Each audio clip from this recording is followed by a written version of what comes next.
नमस्कार, स्वागत है आप सबका जीसी मोटिवेशन में। तू रख विश्वास क्योंकि तू है शिव के पास। केदारनाथ धाम जिसका कथा और रहस्य जो भी सुनता है उसका जन्मों जन्मों का पाप मिट जाता है और भगवान शिव उससे निरोगी और खुश रहने का आशीर्वाद करते हैं। दोस्तों, मैं आज आपको चारों धामों में धाम एक धाम केदारनाथ धाम के कुछ ऐसा रहस्य के बारे में बताऊंगा जो कि हर भारतीय को पता होना बहुत जरूरी है। भगवान शिव यहाँ पर 24 घंटा विराजमान रहते हैं और उसमें जो उनके धाम के बारे में सुनता है उसका जीवन धन्य हो जाता है। इसलिए दोस्तों, इस वीडियो को पूरा देखिए और कमेंट बॉक्स में हर हर महादेव लिखिए। तो चलिए दोस्तों, इस वीडियो को शुरुआत करते हैं। केदारनाथ धाम के एक तरफ 22,000 फुट का केदार और दूसरी तरफ 21,206 फुट का खुरज कुंड और तीसरी तरफ 22,700 फुट का भरत कुंड के पहाड़।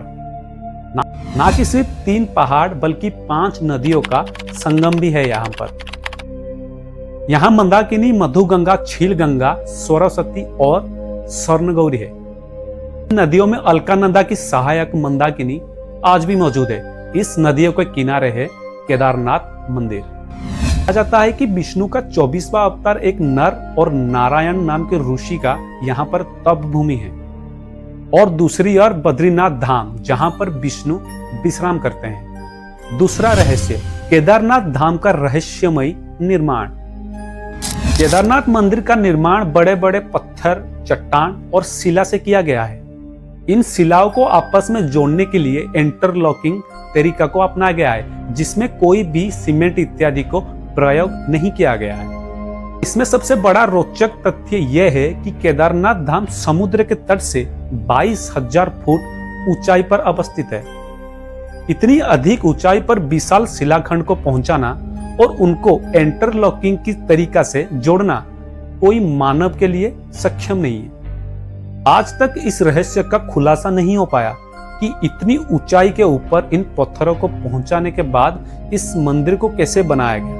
ऐसा कहा जाता है कि इस मंदिर को बनाने से पहले यहाँ पर एक दूसरा मंदिर हुआ करता था जिसको पांडवों ने बनाया था, लेकिन वक्त तारपोरिक के मार्ग के चलते ये मंदिर विलुप्त हो गया। उसके बाद जगत के गुरु आदि शंकराचार्य केदारनाथ आए और उन्होंने इस मंदिर का निर्माण करवाया।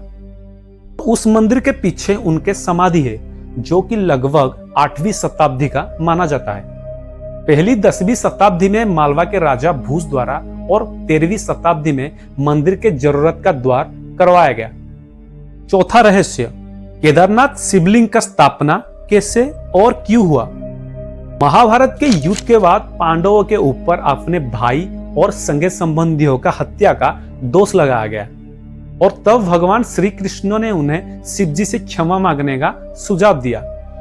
शिवजी इसलिए 5 पांडवों के नजर में नहीं आना चाहते थे, इसलिए उन्होंने बैल यानी नंदी का रूप धारण कर लिया। भगवान शिव के दर्शन पाने के लिए पांडवों ने एक योजना बनाया। गदाधारी भीम ने अपना विशाल रूप धारण किया और दोनों पैर को केदार पर्वत के दोनों तरफ फैला दिया और सारे पशु भीम के पैर के नीचे से निकल गए, पर नंदी के रूप में भगवान शिव भीम के पैर के नीचे से नहीं निकले। और तभी गदाधारी भीम ने भगवान शिव को नंदी के रूप में पहचान कर भगवान नंदी के पैर पकड़ लिए और उसके बाद भगवान शिव पांडवों के भक्ति के ऊपर प्रसन्न होकर उनको सारे पापों से मुक्त कर दिया।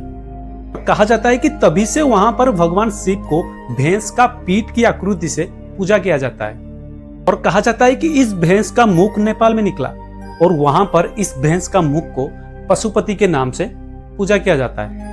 5वां रहस्य, केदारनाथ धाम और रामेश्वर धाम का एक सिधाई में होना। दोस्तों, आपको जानकर ये हैरानी होगा कि केदारनाथ धाम और रामेश्वर मंदिर एक ही सिधाई में बना हुआ है और आज तक इस बात का खुलासा नहीं हो पाया कि ये दोनों मंदिर एक ही सिधाई में क्यों है और क्यों बनाया गया। दोस्तों, केदारनाथ धाम के साथ साथ यहाँ मौजूद दीपक बहुत ही रहस्यमय है। दोस्तों, आपको जानकर हैरानी होगा कि ये दीपक 6 महीना तक नहीं बुझता है। चाहे कितने आंधी, तूफान, बाढ़ कुछ भी आ जाए, ये दीपक कभी नहीं बुझता है ना रहस्यमय बात। के दूसरे दिन शीत ऋतु में मंदिर को बंद कर दिया जाता है और उसके अंदर दीप 6 महीना तक जलता रहता है। 6 महीना बाद मंदिर का द्वार खुलता है और उसके बाद उत्तराखंड की यात्रा का प्रारंभ होता है। लेकिन आश्चर्य की बात है कि 6 महीना तक यह दीपक जलता रहता है और निरंतर पूजा भी होता रहता है। 6 महीना बाद द्वार खोलने के बाद यह भी आश्चर्यजनक बात देखने को मिलता है कि मंदिर को जब बंद किया जाता है, जैसे साफ सफाई रखा जाता था वैसा का वैसा साफ सफाई 6 महीने बाद भी मिलता है ना रहस्य वाली बात। दोस्तों, हमारे भारत देश के अंदर ऐसे ऐसे रहस्यमय मंदिर है जिसका खुलासा आज तक नहीं हो पाया। तो यही था आज का वीडियो। अगर वीडियो आपको पसंद आए तो वीडियो को जरूर शेयर कीजिए, लाइक कीजिए और चैनल को सब्सक्राइब कीजिए। तो यही था आज का वीडियो। जय हिंद, जय भारत।